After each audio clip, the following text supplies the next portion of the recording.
quite surprised when VM asked me to moderate this session, since I don't know absolutely anything about literature, and I'm neither an expert on South Asian politics. But when I actually read this book, I got advice. He asked me to do this. So I'm very pleased to have Anis Ahmed with me. So Anis, there is a lot in common with two other countries in South Asia. I know that this story is based on Pandua, but are you aware of the fact that there are a lot of similarities with Bangladesh and Pakistan? Yeah, okay, great. So I know the book has been very well received in Pakistan. Even visited Pakistan once after releasing this book. So what were some reactions in the Bangladesh? I think the reviews in Bangladesh, or the public reaction in Bangladesh, was one mostly of sort of always what happens with books like this, one of recognition, like, oh, this too happens, and maybe it hasn't been talked about before. My novel, The World in My Hands, is actually based on a very peculiar episode in our history. Bangladesh went through a 2-year period of state of emergency in 2007-8. Bangladesh, which was born in 71, sort of had advent of democracy from 91 onwards, went through a kind of stalemate of the two major political parties about how to hold an election. A third force stepped in January 2007, and this military-backed so-called caretaker regime or caretaker government was in power for 2 years, during which time civil liberties were mostly suspended. People could get picked up and dead by the thousands and held in detention without bail, without being produced in court, of course interrogated or tortured, and all kinds of other things that are not terribly uncommon for countries at our level of political evolution, but the scale of it, and in particular cases, certain innovations of it. So things that struck in my mind. One day I'm going down the road and I see this billboard that says, if you know anyone who's committing corruption, please call this number. And it's your duty to do so. And there is nothing about who has put this billboard up. There was no author, there was no ownership of who did it. Just a number. It almost felt like a satirical skit on maybe a Soviet era republic of some kind. So that was one of the things I actually used graphically in my novel. That kind of exhortation to a certain kind of what sounds like a very public-spirited duty to rat on your fellow citizens, or let's maybe say someone you have a gripe with. Who's going to verify? Who's going to check? So living through that period, it was one of the things that happens, one of the things that I think is one of the great powers and great frailties of our human nature is the normalization of horror. How quickly and easily we allow horror to become normalized, and then we need it to, maybe for our sort of cognitive health. And my feeling was that the period of what we call 1/11, because it happened on January 11th, 2007. 1/11 was a case of political or even personal horrors being normalized and treated as normal by people who should know better. And I wanted to write a story about a story that would remind us of the abnormalities. I heard Muhammad Hanif saying in one of the sessions at Lahore Literary Festival that when he wrote A Case of Exploding Mangoes, a couple of, I don't remember, serving or retired army officers came to him and asked him his sources. So did anyone contact you asking for your sources? Clearly Pakistani army officers are more literary than the Bangladeshi ones. But no, I didn't have anybody from the army or any other place contact me with that kind of an intent. And partly it was luck of timing. I finished this novel August 2013, and Bangladesh was due for another election in January 2014.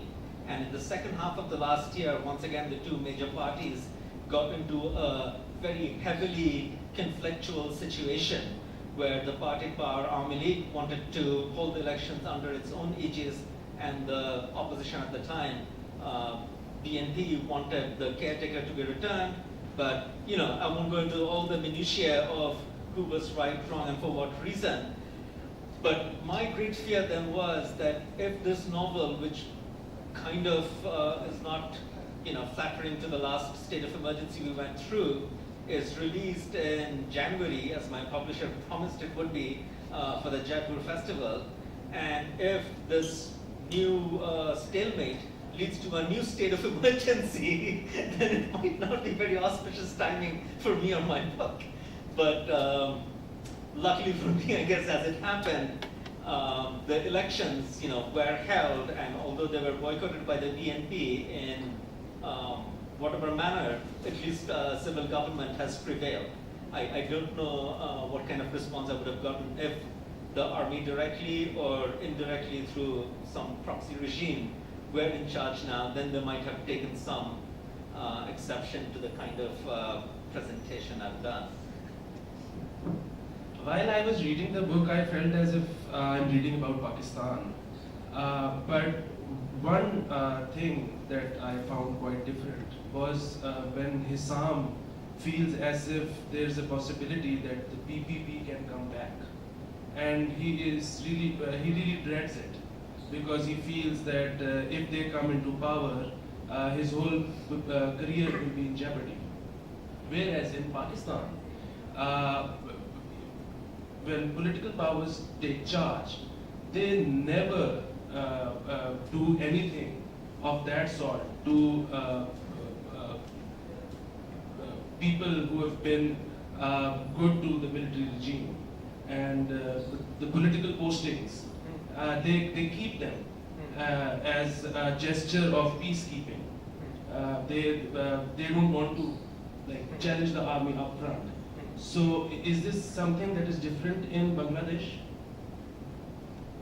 I think it is, and Hissam is the protagonist of the novel, an ambitious deputy editor of a newspaper who is so anxious to become an editor. So when this new regime comes into power, he starts more and more sort of getting into complicated bargains with them in the hopes that that's somehow going to facilitate his personal advancement.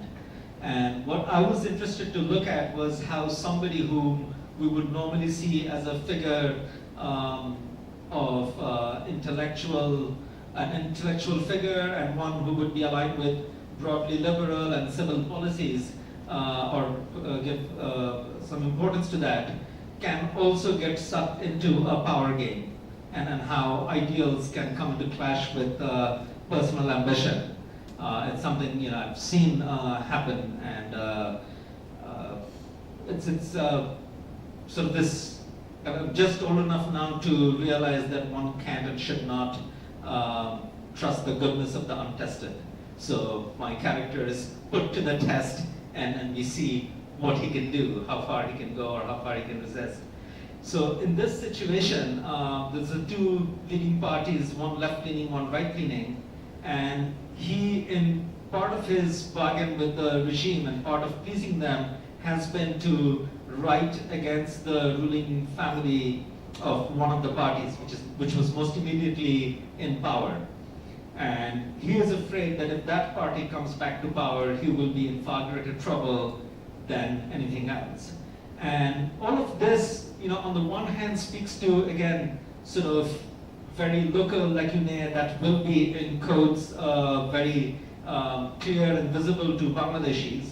But on another level, I certainly hope it is accessible to outsiders who may not be privy to those particular codes of who's who or what and what those equations might be. But the whole business of how, in a situation like that, individuals and individual relationships get affected. When a country or a place goes through a state of emergency, the one we went through, I have seen it change long-standing friendships almost permanently. Nothing and no one stays unaffected. And then people make fatal choices, sometimes out of the best of intentions, sometimes in good faith, sometimes from a deep place of ambivalence or ambiguity or uncertainty. Not necessarily even malevolence, but just uncertainty. So exploring all those complications was what interested me. But yeah, in Bangladesh, the way the political parties and things have evolved, at this point, the two parties and its followers, some of them sometimes have as much to fear from the other party as they would from a military regime. And in particular, I think the concern here is with the current opposition, who are technically not opposition because they're not in the parliament, the BNP, who took a path of very unfortunate kind of turn from 2001 when they came back to power. During their 2001 to 2006 tenure sort of oversaw a growth of certain kind of militancy, and there were actual, attacks on the opposition at the time, the army, bomb attacks that killed people and that sort of thing.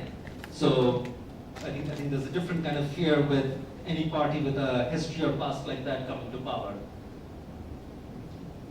The novel has a satirical tone to it. Was it your initial intention, or it is just mandatory when you write about the third world, you have to make fun and all that, or make it funny? The funny thing is, when I wrote the novel, I wrote it, and only when I saw the printed copy, which finally came to me by mail, and I saw that it was described as a political satire, I realized that it was thought to be satirical. What I said, I thought I'd say it with a straight face. But I think we sometimes live in situations where our cast of mind becomes so innately satirical in response to the daily and cumulative provocations that have shaped us, that we even become unaware that our attitude has become fundamentally a satirical one. It's a coping mechanism. People ask me this question a lot, and I don't know if it is or it isn't. Do you think satire is an effective tool? It's an effective tool as long as you don't piss off someone who can hurt you. But yeah, definitely, all of literature has always had such a great tradition of satire, going all the way back to Dante. And for me, reading the Inferno became so much more fun once I realized who the people were in Dante's own life and which circle of hell they were being placed in. I'm still mad at him for having created and first such a great premise. You put your enemies in different circles of hell. And so too, all the way from there, the Renaissance time, Shakespeare's plays, they're full of people in his real life that he's made fun of. And sometimes it's in disguise, sometimes the satire is open, Swift and so on. I'm only talking about the English tradition here because that's what we tend to be most familiar with apart from our own language. But yeah, I think we're in times and we face a situation, politically or otherwise, where sometimes satire and the kind of exaggeration that comes with satire is a good way to point out what I already called the normalization of the unacceptable. You have to sometimes paint it as grotesque for the grotesquerie to become apparent again. Since you're not only a writer, you're a publisher yourself, and that too of a daily newspaper. What is the state of censorship in Bangladesh? In short, it's an excellent health. The censor board is, I think, feeling fine. But not to be facetious, it's a very complicated situation, as it tends to be, again, in countries like ours. I think the current government or recent governments, even the past ones, they recognize the importance of trying to be open, trying to be liberal, not to, quote, crack down on media too freely, if not out of some superior sense of enlightenment, then because they at least have an increased sense of how it makes them look worse if they crack down on media. Because these days, it's not like the 70s when sometimes you could do a lot of this and it wouldn't quite get out enough or create enough noise outside the borders. With social media and connectivity now, you do the littlest thing and boom, it can become a big thing overnight. So with that in mind, I think there is a kind of cautiousness, and on the one hand, we see a lot, quote, passing that we wouldn't see before. People can take chances and things are sort of accepted. But on the other hand, censorship does happen. And sometimes in ways that is very, very unfortunate and very concerning. We have this internet ICT law, Internet and Communication Technology law, that was passed earlier this year. And it has some very draconian clauses.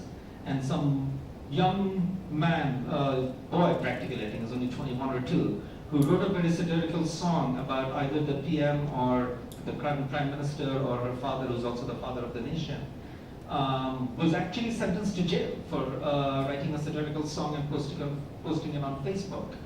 And there have been other incidents like that too, where people have been charged or jailed for what to many of us would seem like a very minor offense, if one, or one that could be, quote, dealt with in less harsh ways.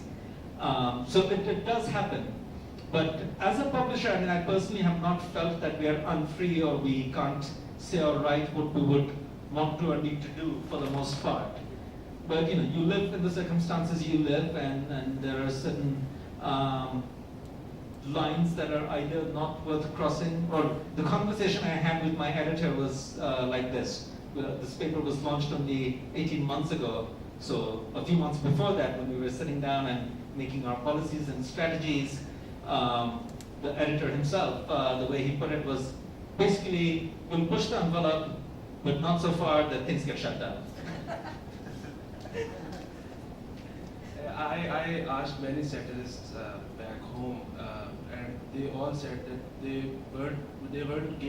didn't know that they were capable of doing all this, and it was because of the censorship that affected them through Zia's regime that they ended up doing such wonderful things. And I remember a story, I narrated it 2 days ago also, that a reporter filed a story, and the editors were so careful that he omitted a word, Dil Bardashta.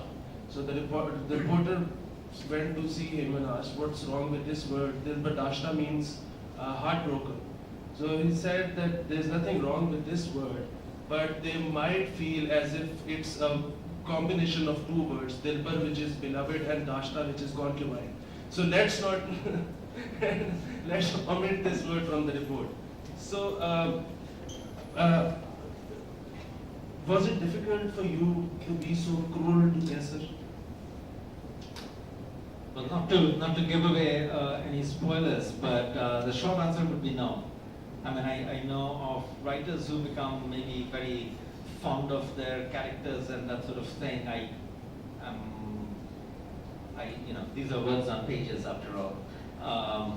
I want the reader to be moved by the experience of reading it, but I think as an author I need to be slightly distanced and see the story objectively and see what's required to happen for the story as a whole to be effective. So yeah, no, it wasn't too difficult. So in Pakistan, we have a cricketer turned politician, Imran Khan, who's trying to take down the elected government at the moment.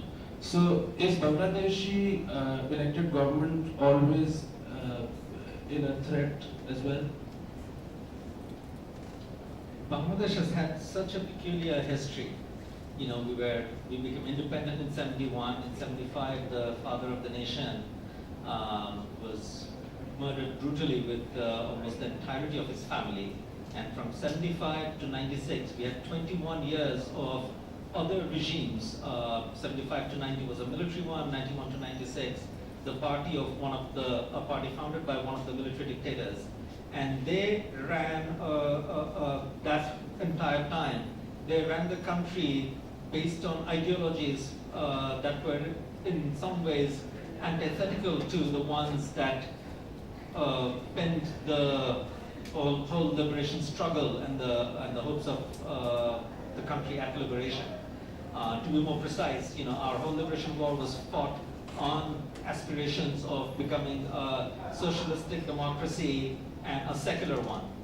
And the regimes of Zia and then Ershad and BNP again, socialism, over time got diluted, and that's a whole other discussion around the world. It's been the same trend in many cases for the better, in some cases for the worse, etc. So that was what it was. Democracy was even during the 71 to 75 period debatably rather limited or certainly a troubled one, and we didn't have real democracy really begin until the elections of 91. But the secular part, that was quite actively and heavily undermined by these regimes, because they did a number of things, even including tampering with the constitution, but in particular bringing back Islamist politicians into the national fold and even rehabilitating people in politics who had opposed our liberation and in many cases were guilty of war crimes, who had actively participated in the genocide that took place. In 96, against all odds or expectations at that time, Army League came to power. And what we thought was great is that there was an alternation of power.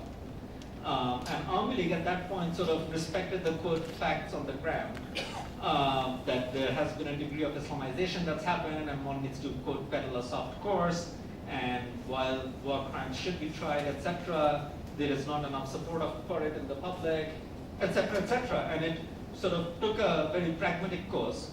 In 2001, a very interesting thing happened. The two parties had by then, arrived at this formula of a caretaker regime that comes to power for 3 months to hold elections, and Army League became the first party in our history to voluntarily hand over power to anyone else when it was time. And so once again, we thought this is yet another hopeful sign, and accept the results of what happens. BNP won that election resoundingly, and even someone like me whose personal preferences tend to be very progressive liberal, especially on issues like secularism, I thought, oh, it's good that we've actually had a, quote, peaceful change of power. And if that trend continued, I would say, parties tend to be under threat and so on. But what happened from 2001 onwards is in October 2001, the BNP that came into power sort of sponsored or drove what was one of the worst and first communal pogroms in Bangladesh in pretty much since independence. I mean, there is not much, if you look at it historically, between 71 to that moment, 2001, incidents of certain kind of, quote, riots or whatever you want to term it, communal violence, has been actually possibly far less frequent, the individual number of incidents or even the total toll and so on, than in parts of India or other places.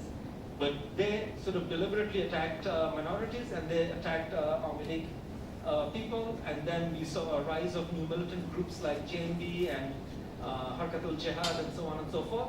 And there were a series of terrorist attacks, including an infamous one in August 2004 on the current Prime Minister Sheikh Hasina, who narrowly and luckily escaped. But several of her top party people, including Presidium members, were killed. And then her finance minister, Hassan Kibriya, was killed in a separate bomb attack incident.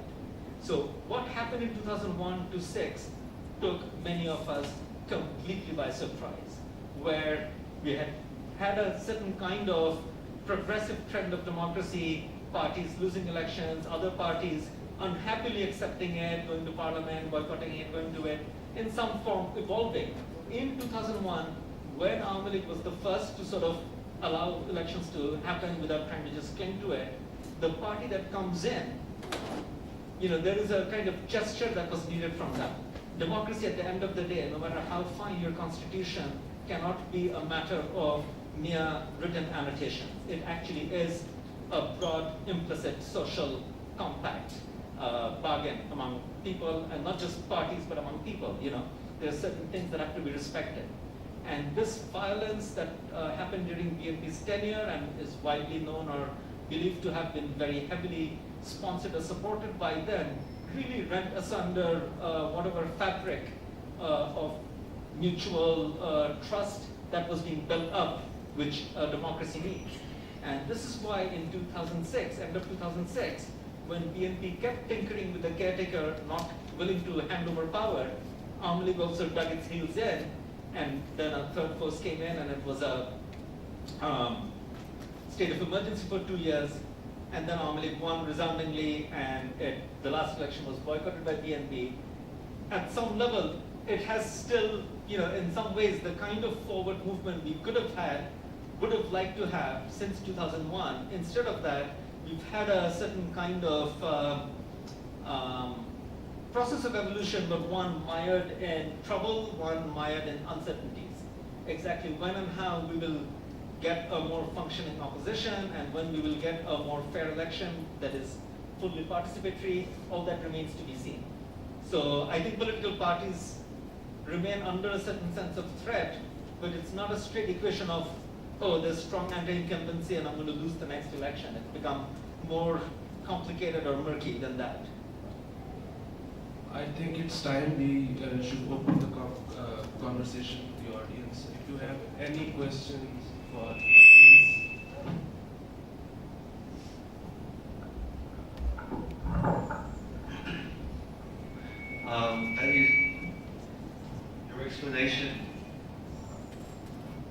Your explanation of the actions and the things that took place under the BNP government, in particular the mergers and all that, I think it goes some ways in explaining why Sheikh Hasina continues to act the way she does, kind of completely marginalizing the opposition.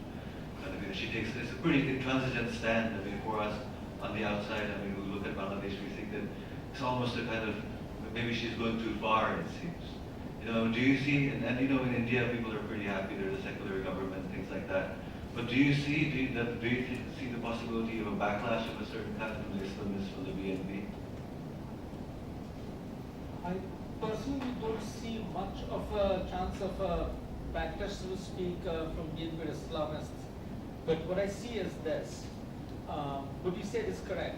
Because there was no opposition during the Jan 2014 elections, Awami League is now effectively almost in a one-party situation. And it also has to do with other situations on the ground where Awami League as a party has been better organized, has more extensive networks through the grassroots and so on. And BNP since 2001 has actually increasingly and more heavily relied on Jamaat-e-Islami and even more French Islamist groups. So when BNP now tries to mount street protests, they hardly have their own activists who come out. Even their own street level leaders, the ward councillors, they don't come out. It's all been written up in the Bangladesh papers.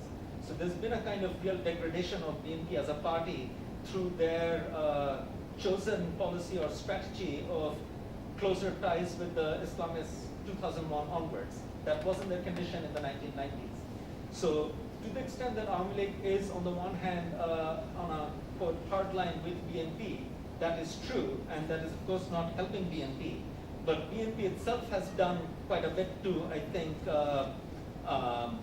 stymie its own possibilities as an effective opposition. So in these circumstances, a possibility of backlash is always there, but I think that might be more of a public one. On the one hand, it's fine for Awami League to be in power right now as it is, without any real effective challenge, certainly in the parliament or even outside very much.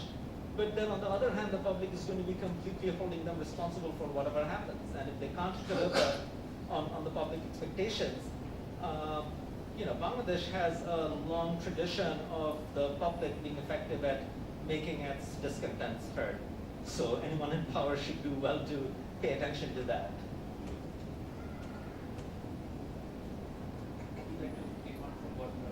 Sure. I'll just say, we saw during the election that the international community was split. India supported elections with just Awami, and the United States, and if I'm not wrong, even EU and others were slightly skeptical, and the legitimacy of the elections were under question. Almost a year down the line, it seems like the de facto situation has been accepted, and there is greater legitimacy that the current arrangement holds. So, just on the legitimacy of the elections internationally and the kind of leverage that the international community holds in Bangladesh, is India the most instrumental actor, or are there others which it has to contend with? And I have a follow-up question on the Islamists. You did explain the evolution of Islamist politics in 75 and 90, and then again 2001 and 2006. What are the domestic roots or sources which has given rise to certain forces like the Jamaat and others, what are they tapping into that the mainstream political secular fabric has not been able to address? Thank you. Great questions.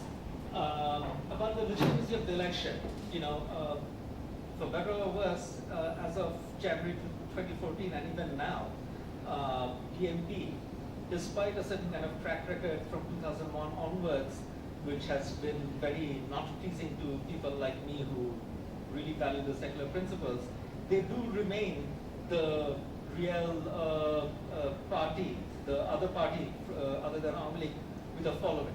So them not coming to the elections is definitely an issue. Ideally, it would have been better if they were defeated in an election, if the ideas or ideology they represent were defeated.